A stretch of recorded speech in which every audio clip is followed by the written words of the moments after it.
एबे ए दृश्य देखि सारिबा परे युद्ध क्षेत्र को जीवाकू इच्छा हेउथिबा निश्चय। संवाद पाठ कर। कलिंग अधिपति जय हो। मगध नरेश श्री श्री श्री प्रियदर्शी अशोक युद्ध क्षेत्र में यही वार्ता प्रेरण करिसंति कि कलिंग नरेश यदि मगध सम्राट पाखरे आत्मसमर्पण करती आ कलिंगर राणी सुंदरी कारुबाकी को मगध नरेश को भेटी दियंती यही युद्ध एक बंद हो। कलिंगर राजा मगध सम्राट को अधीन कलिंग को चिरतर शासन करेंगे।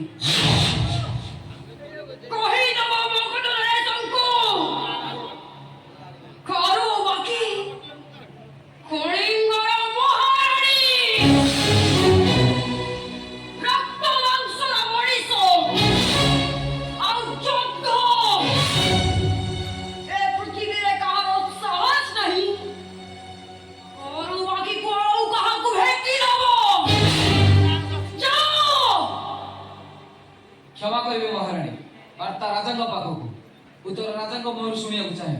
निर्द्वंद्वर जाओ दूत आज सूर्यास्त परे कलिंगर दूत वार्ता नहीं जीव जाओ।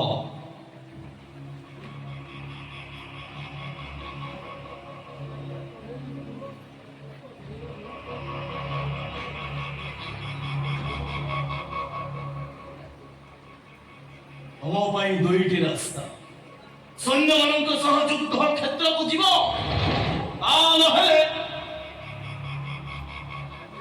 मगध नरेश अशोक पाखे निज को समर्पण कर